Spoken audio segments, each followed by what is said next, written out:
Hi, my name is Vega Wood and welcome to my vlog. Today I'll be discussing the movies Kill Bill Part 1 and 2 and the 36th Chamber of Shaolin and what mythic and ritual elements are found within these films.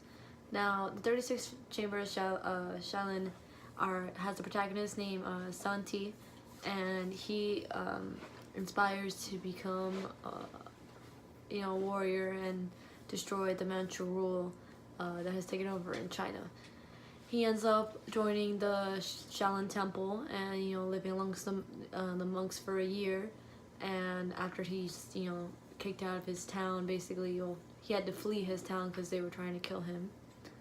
And he ends up learning martial arts, and he has almost a supernatural aspect to himself where he learns martial arts very quickly. He's very strong. He's very intelligent. It all just comes very natural to him, more natural than it does to regular people. And we see a lot of themes of Buddha going on, and we see martial arts almost as a ritual practice within this film. Within the movie, he asks,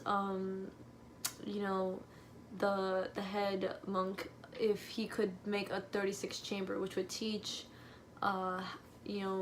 locals how to fight, so they can, protect themselves and maybe overthrow the oppressive government that's, happening at the moment.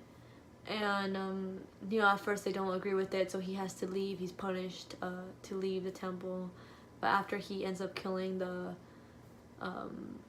commanders and the general, he ends up returning back and actually starting the 36th temple, and they actually accept this new way. They break away from their own tradition, even though they're very traditional.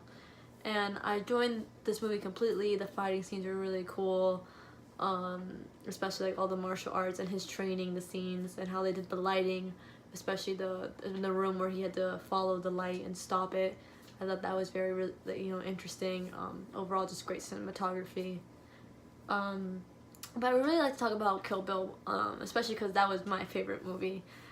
Beatrice is our protagonist, and we actually don't really find out her name until the second film. Her name is actually bleeped out in every single part, which I thought was very interesting, and the thing what Quentin Tarantino was doing there.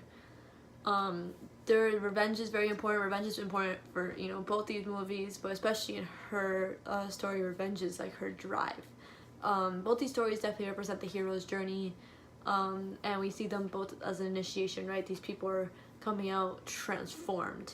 But Beatrice, I believe, although she is transformed, she was already very mature, at the beginning of the film. Her sword's her magical weapon, aiding her in her journey, just like, Excalibur was to King Arthur. Her sword, that was crafted by the man, the Japanese man, is very special, and cuts through other blades, which I thought was very, very cool. She's trained in martial arts. She even knows a move that can kill someone after they walk 5 steps and their hearts explode. That's how she actually ends up killing Bill in the end, which I thought was crazy. She also is a narrator of our story, which I think is very interesting. The movies, really involve flashbacks to tell their story, and they're very out of order. Sometimes we're, told how someone dies first, even though they end up dying last, or, so I thought it was very interesting how, the flashbacks were used in this movie. Her name is the Black Mamba, which I liked her, assassin name, and she's known to be the best woman assassin in the world. Bill is actually spoken of in this movie, I think, as if he was a myth or a legend. They say his name, and the music goes off. It's like, it sounds very mythic in itself, very like, is there even a Bill? But Bill views himself as a god. He doesn't think he can be killed. He thinks that he'll walk away probably from the fight with Beatrice fine. He thinks he's a superior warrior, but Beatrice ends up proving him wrong at the end. The music within the film really fits the plot. It's it speaks about their story. At one point, the girl's singing and saying how there was a man who was stronger than the girl, but the girl comes back and she proves herself, and that's speaking about Beatrice and Bill. and it also, you know, offers humorous, you know, effect at times that relieves from the, you know, tension happening within the film, but also creates tensive and, you know, tension and intensity, especially during, you know, fighting scenes, especially the fighting scenes in Japan when she was going after the woman, one of the women who killed her Cottonmouth. I thought that scene was incredibly done. Very gory, but still incredibly done. I think there's definitely a sense within both these films of honor, and honor playing a very big importance in the tradition of, you know, especially Japanese culture, that Bill also takes a part of because he was taught in Japan martial arts, and he really respects Japanese culture, and he even has a katana sword. So he doesn't even like let Elle kill Beatrice in her sleep because he believes that to be not honorable. He said that we suffered enough, and if she's to wake up and come, then and she's coming after us, then we'll deal with it. But we won't kill someone in our sleep. We won't, you know, stoop that low.